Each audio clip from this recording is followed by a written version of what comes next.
Hey y'all, I'm Rylan. Welcome to my channel.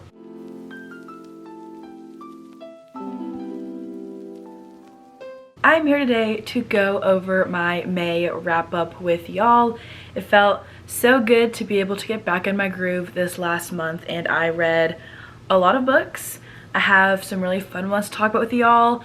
One 5-star read, which is so surprising because apparently I haven't had many of those this year, and just a lot of very different and interesting books that I got to pick up. So we're gonna go ahead and dive into the 12 books that I read in the month of May. To give y'all some very quick stats, I read 12 books, which totaled 3,962 pages. 11 of those were physical books. One of them was NetGalley, and 8 of them I had audiobook accompaniments for. Audiobooks are honestly the way to go for me nowadays, and I rely on them so much. So, got a lot of reading done, read a lot of pages, and I feel very good about my momentum going into the month of June now. I do try to keep my wrap-ups pretty rapid in terms of just focusing on each book for a minute or two, so I'm gonna try to keep things quick, keep things moving. I will have content warnings for all of these books in the description down below as well, if you would like to look at those before potentially checking out any of these books. If you enjoy all things bookish, make sure to go subscribe as well. Your support means everything to me, and I so appreciate you being here. Without further ado, we're gonna go ahead and dive into my May wrap-up. First up, I read Never Ever Getting Back Together by Sophie Gonzalez. This is a young adult contemporary romance about 2 girls who have an ex who is very famous, and he gets his own reality TV show. He asks them to come on the TV show, and they both do, and when they first meet, they instantly do not like each other. But the longer they're on the show and the more they realize that their ex really is not that great of a person, they decide to get revenge on him and the things that he manipulated them and lied to them about, and they end up falling for each other in the process. This is a sapphic romance, so fun. I gave it 4 stars. I have really enjoyed everything that I've read by Sophie Gonzalez, and this one just felt so much like a reality TV show. It was so addicting, so entertaining, so fast-paced and quick, and I could not put it down. It has the dislike to love trope, which is honestly one of my favorites, and it was just a very bingeable read, just like reality TV often is. So 4 stars to this one. I would highly recommend. Next, I read The Teacher by Freida McFadden. I gave this book 4 stars. This is a thriller about a couple who teaches at the same high school. They've been married for years, and both of them are keeping secrets from each other. And when this one student at their school is accused of having an affair with another teacher, that teacher gets fired. She is in both of their classes the following year, and things are just not right. Things are happening, secrets are being revealed, people are cheating on each other, and there is violence to one or both of these people in this book. So there is a lot that happens in this one of Freida McFadden's most recent thrillers, I believe, and I enjoyed this one as well. This one was quick, the writing was nice and easy, I binged it very fast, and the plot twist in this one I did not see coming. So I would recommend this one by her, and I have like 3 other books by Freida that I read this month that we'll chat about in just a moment. Immediately after that, I read The Coworker by Freida McFadden. Gave this one 3 stars. This is about a young woman who is working at this firm, and her cubicle neighbor doesn't show up to work one day, which she thinks is very weird because her cubicle neighbor is at work early every single day, is always very consistent, has never missed a day of work before. So she gets very concerned. She goes to her coworker's house and finds blood, and this woman is missing. And she wants to find out what happened to her coworker because she knows that something is wrong. And at the same time that she is trying to find answers, she's kind of being set up to be the one to make her go missing in the first place. I gave this book 3 stars. Kind of a boring thriller in my opinion. I read this in a weekend when I was sick, so maybe that played a part in it, but I found myself not really caring a ton. I thought it was like kind of boring and slow and not as fast-paced as I think other books by her are. I did not hate it by any means, but I also wasn't super invested in the plot and the characters and the plot twists and all those things. So very middle of the road for me. It was fine. Not my favorite, but not my least favorite by her either. I also read Confessions. This is a translated piece of fiction from Japanese, I believe. It is a thriller, but also kind of gives like short story collection vibes about this teacher who spends her last day of class telling her students the story of how 2 of her pupils were involved in her daughter's death. So we get her perspective, and then we get the perspective of every other character who's kind of involved in the scenario. While they're all interconnected and they need to be read together probably, they also very much gave like short story collection vibes where they're interconnected, but you could also potentially read them individually and still get the whole story from each character's perspectives, which I really enjoyed. That's what my whole thesis was on. I blew through this book in 4 hours, less than that probably. I had the audiobook going with the physical as I was doing stuff that weekend, and I read it so fast, kept me on the edge of my seat, was very gripping and interesting in every perspective that we read from. I have been very much reading translated fictions recently and kind of gravitating toward those, and so this was a very fun one to dive into, to get lost in a little bit. I did have to reorient myself at times, or else I would have gotten confused because I kind of just like would get super like tunnel vision and would kind of miss out on some of the things that were being said, I felt like. But overall, super gripping, super interesting, and I had a great time with this. So 4 stars to Confessions. Speaking of translated fiction, I also read Andromeda. This is a literary fiction short novella, I guess I would consider it, that is translated from Swedish, I believe. Book of the Month did it a few months ago and it sounded interesting enough to me. But this is a novella about the publishing world, about this woman who is interwoven in it and finds herself captivated by her boss, and no lines are crossed between them, but you kind of get that longing that both of them feel to cross certain lines potentially. And very insightful into the world of publishing and literature. I gave this one 3 stars. The writing was very pretty, very quick to read. I feel like this is one of those books where nothing happens while also a lot of things happen at the same time. So I didn't love it. I didn't dislike it by any means. I found myself invested enough, but not overwhelmingly so, to the point where I was excited to see what would happen next. I kind of just read it, enjoyed the words, enjoyed the writing, and yeah, I liked it well enough. My singular NetGalley arc that I got to in the month of May was Sister Butcher Sister by Casey Alden, I believe is the author. I gave this book 2 stars. Unfortunately, this is a thriller, I guess, potentially, about 3 sisters who have forgotten memories of their past, and they're all grown up now. They're all somehow living in the same town again, and they are forced to remember the trauma that they faced together when the serial killer starts ravaging the town and killing men around them. I gave this book 2 stars.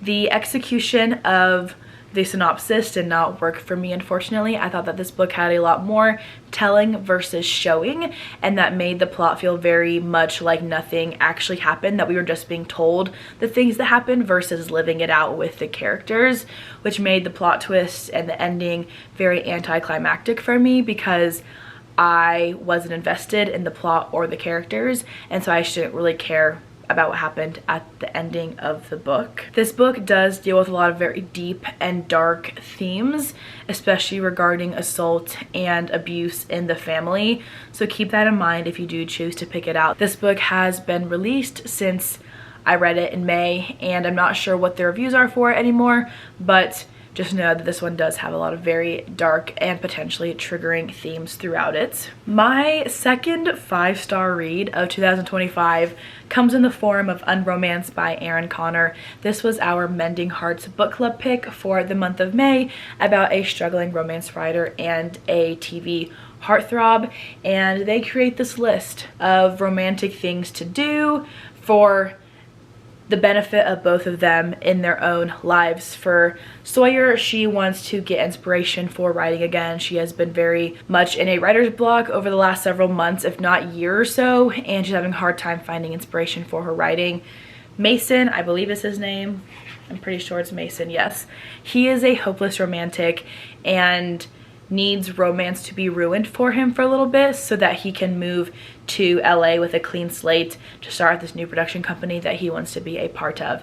So they end up teaming up, building this list, accomplishing this list, and falling for each other in the process. So kind of like fake dating, but also not. This book is very, very romance trope heavy. Every chapter mentions some sort of romance trope. Every chapter heading includes some sort of romance trope that you see in the genre nowadays. So very tropey, but to me was also super fun, so entertaining, heartwarming, vulnerable, made me tear up, made me laugh, and I just felt so connected to both of these characters and their romance. I love their chemistry and just the vulnerable moments that they both built between the two of them and the growth that happened in those moments. I thought it was so sweet, so fun, and I will remember this book for a long time. Side note about this one, the cover does not give off Christmas vibes at all in my opinion, but this book very much revolves around the Christmas season, so might want to save this one for the holidays if you're looking to pick it up. The whole book does not take place around Christmas time, but there's a pretty big chunk of the book that takes place in November, December, leading up to Christmas. They go to a Christmas tree farm, there's Christmas parties and things like that. So potential side note for this one, but I absolutely loved it. Definitely a favorite of 2025 for me. Next, I read Brain Damage by Freida McFadden, the second to last book that I read by her in the month of May. This is one of the author's very first standalone thrillers about this woman, this doctor who was shot in the head, and when she wakes up she's in the hospital in rehab and does not remember what happened that led her to being shot in the head, and has to remember the truth while also struggling to get back to where she was before. And we go back and forth between the past and the present to find out the truth of what happened to her in this one. I gave Brain Damage 3 stars. For one of her earliest releases, a lot of which I am very skeptical of, I liked this one very much. It feels like an introduction thriller to me. Yes, this woman was shot in the head, but the plot is not super intense.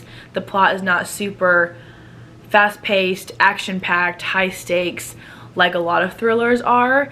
So for beginners, like beginners to the genre, I would definitely recommend checking this one out. A little bit of a slow burn, but still made me want to know what would happen and what the truth was about how this doctor was shot in the head and what led her to that moment.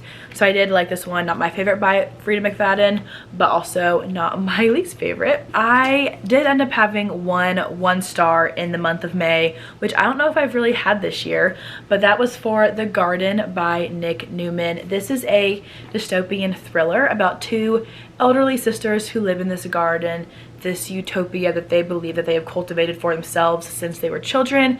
They used to live in this garden with their mother and their father, but since they've grown up, their parents have both passed away, and it seems like the world outside of this garden has fallen apart, is very much dilapidated. They don't know what's going on outside the garden, and they assume that there's not really anything. When a boy finds his way into the garden, they freak out. They don't know what to do with him.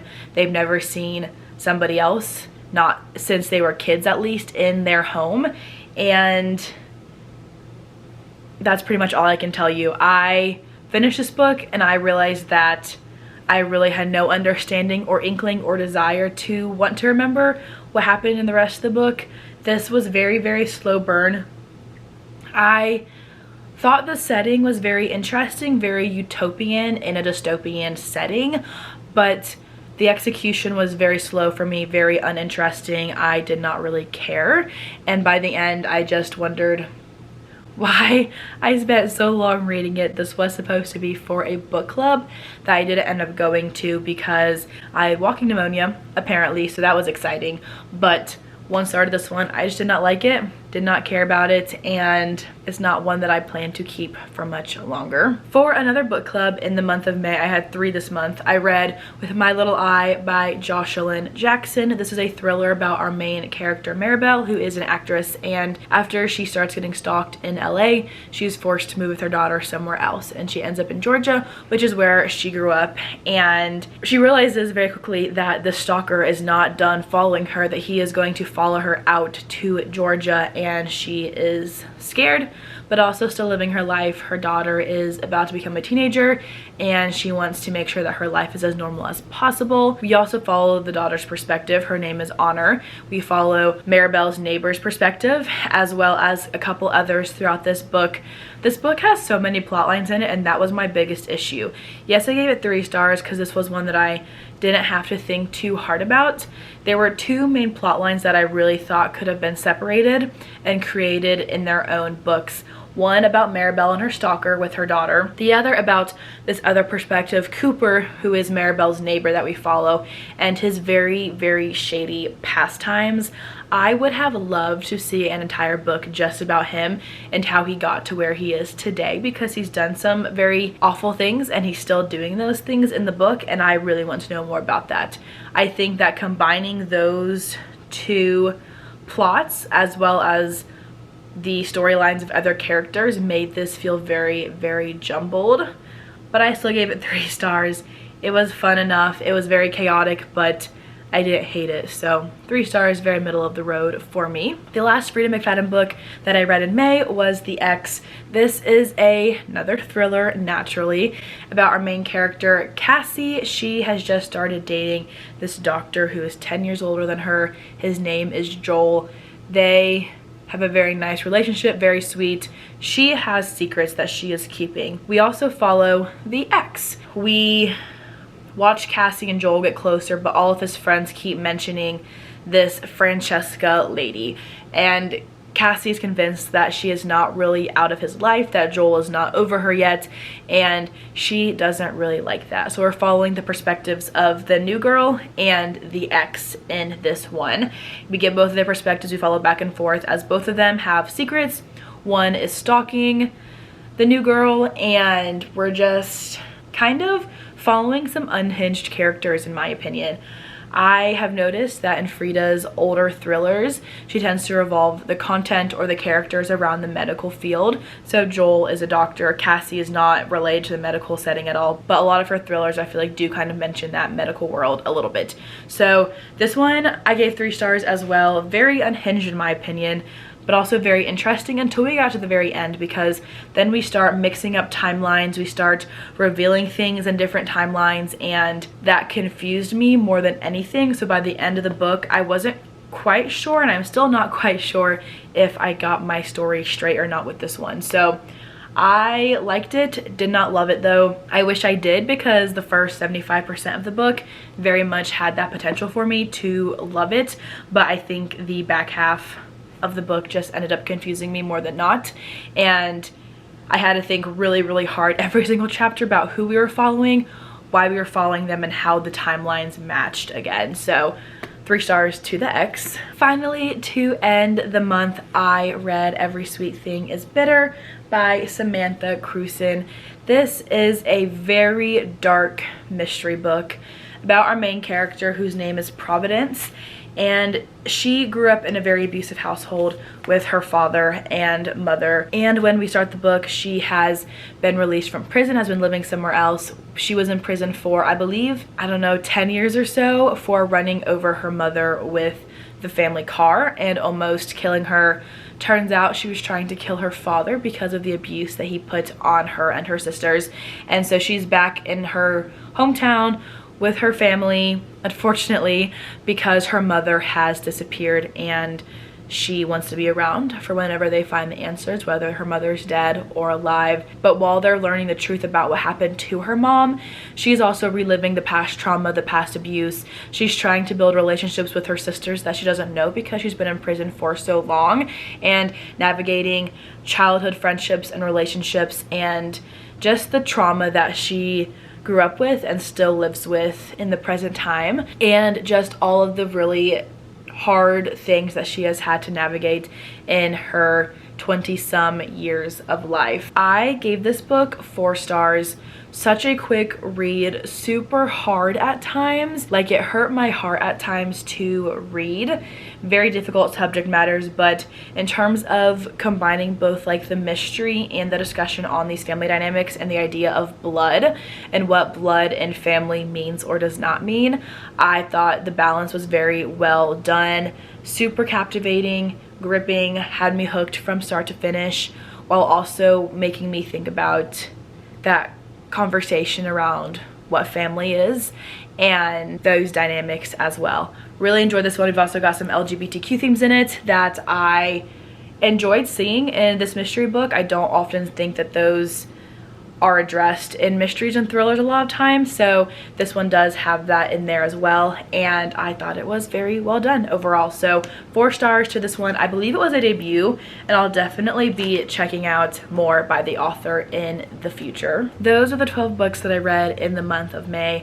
I found a new favorite, had some really great 4-star reads that I so enjoyed, and I cannot wait to use that momentum from the month of May to guide my June reading, hopefully. If you read any great books in the month of May, feel free to comment down below and let me know. Would love to add more books onto my TBR personally based off y'all's recommendations.